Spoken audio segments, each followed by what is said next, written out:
हरे कृष्ण. तर आपण आजपासून वैष्णव गीत या ग्रंथाचं वाचन करायला सुरू करत आहोत.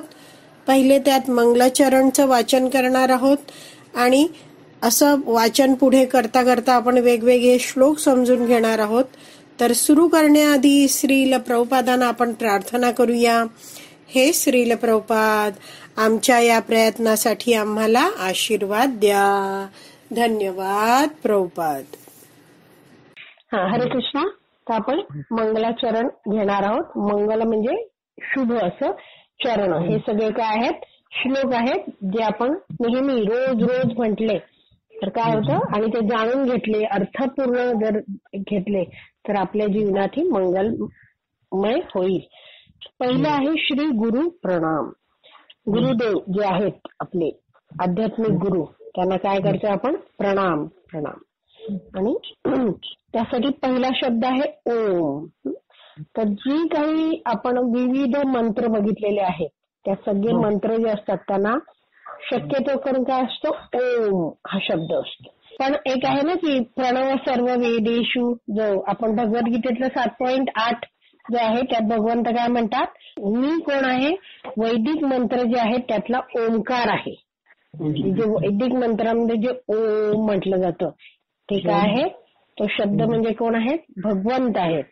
ओम असं म्हणणं म्हणजे काय? भगवंतांना संबोधन करणं. श्लोकांच्या सुरुवातीला नेहमी काय असतो? हा ओम असतो. आणि भगवान श्रीकृष्णांचा ओम हा शाब्दिक प्रतिनिधित्व करतो. तर असं हे काय आहे? शुभकारक हे आहे. आणि हे ओम जे आहे ते काय करतं? भगवंतांना संबोधन करून मग हा प्रणाम मंत्र म्हटलाय. अज्ञान तिमिरंधस्य. अज्ञान म्हणजे अज्ञान. ज्ञान नाही म्हणजे काय? अज्ञान आहे. अज्ञानाला इंग्रजीत म्हणतात इग्नोरन्स. अज्ञान म्हणजे काय? अज्ञानाच्या काय झालेला इथे? तिमिर. तिमिर म्हणजे काय? काळोख. तिमिरा तुनी तेजाकडे प्रभू आमच्याने जीवना. हे आम्हाला एक भजन होतं. तर काय आहे तो तिमिर? तिमिर म्हणजे काळोख, अंधकार. तिमिर अंधस्य म्हणजे काय? अज्ञानाच्या तिमिराने, अज्ञानाच्या काळोखाने. अंधस्य. अंधस्य म्हणजे काय झालेलं आहे? अंध झालो आहोत. मी काय आहे?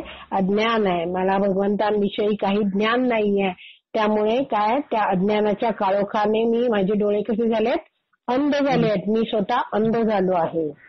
पण माझ्या जीवनात कोण आले? हे गुरु आले. त्यांच्याबद्दल लिहिलंय. त्यांनी काय केलं? ज्ञान अंजन. ज्ञान अधिक अंजन म्हणजे झालं ज्ञानांजन. ज्ञानाचं अंजन माझ्या काय केलं? डोळ्यात घातलं. ज्ञानांजन शलाकया. काय ना, आम्ही जेव्हा लहान होतो ना तेव्हा एक नेत्रांजन नावाचं एक काचेची छोटीशी बाटली असायची आणि त्यात डोळ्यासाठी औषध मिळायचं. तर ज्यांना मोतीबिंदू झालाय किंवा ज्यांना डोळे आलेत तेव्हा ते औषध आहे ना त्याच्यासोबत एक अशी काचेची बोथट काडी मिळायची, एक 2.5-3 इंच लांबीची. आणि ती काडी नेहमी आम्हाला सांगितलं जायचं स्वच्छ धुवायची, कोरडी करायची चांगल्या कापडाने आणि मग त्या बाटलीत बुडवायची थोडीशी. आणि मग त्यात मध आणि आणखीन काहीतरी असायचं आणि मग ते आमच्या डोळ्यात आमची आई फिरवायची आणि मग त्यामुळे डोळे लगेच बरे व्हायचे.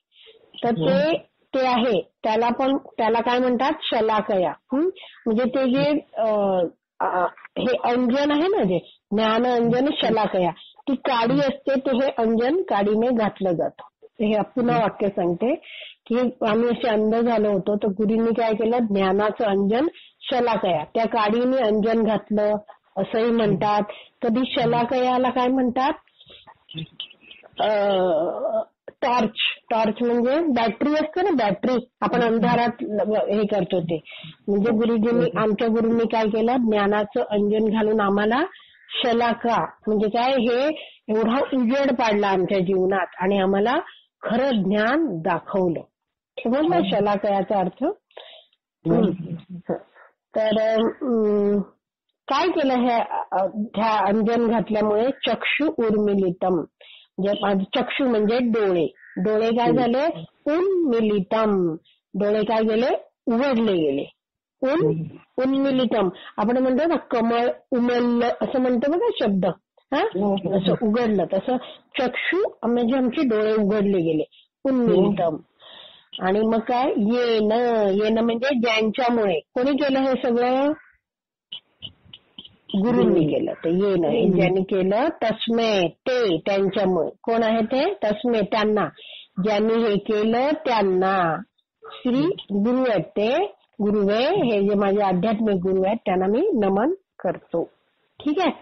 समजलं सगळं. अज्ञानाच्या काळोखामुळे मी काय झालं, अंधानाच्या अंधकारात मी काय झालो होतो, अंध होऊन पडलो होतो.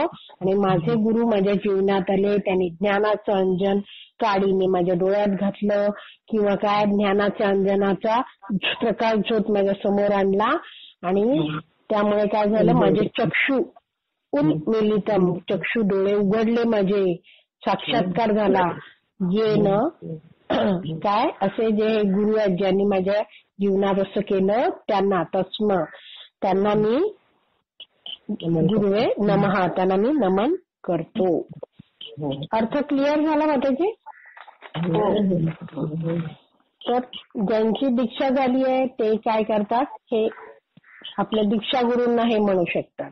आणि ज्यांची दीक्षा झाली नाही, आपल्या सगळ्यांचे परमगुरु कोण आहेत? श्रील प्रभुपाद. श्रील प्रभुपाद की जय. कारण की आपल्याला माहित नाही आपली दीक्षा होईल नाही होईल, माहित नाही. जसं एकदा प्रभुपादांना विचारलं होतं एका शिष्याने की आम्ही तर सगळीकडे तुमची ही जी ग्रंथ वाटतो, अनेक जण ग्रंथ घेतात आणि वाचायला सुरुवात करतात, जप सुरुवात करतात. मग त्यांच्यापर्यंत तुम्ही पोहोचूच पण नाही, कारण ते कुठेही ग्रंथ राहतात. तर मग त्या सगळ्यांचं काय, त्यांचं कल्याण कसं होणार? प्रभुपाद म्हणतात जे निष्ठेने आणि प्रेमाने ही माझी पुस्तकं वाचतात, भक्ती भावनेने त्यांना आणि भक्ती करतात, त्यांचा मी काय आहे, मी शिष्य म्हणून स्वीकार करतो. त्यांचा मी आध्यात्मिक गुरु आहे. भगवान प्रभुपाद काय आहेत? परम गुरु आहेत. सर्वांचे काय, सर्वश्रेष्ठ गुरु आपले आहेत ते. ठीक आहे. तर आपण एकदा हा श्लोक बोलूया. श्री गुरु प्रणाम. ओम अज्ञानतिमिरन्धस्य ज्ञानाञ्जनशलाकया चक्षु उर्मिलितं येन तस्मै श्री गुरवे नमः. तर हा जो श्लोक आहे तो आपण थोडक्यात समजून घेतला आहे, पण आपण पुढच्या भागात हा श्लोक आहे तो अगदी विस्तृतपणे समजून घेणार आहोत. तर विराम देऊया.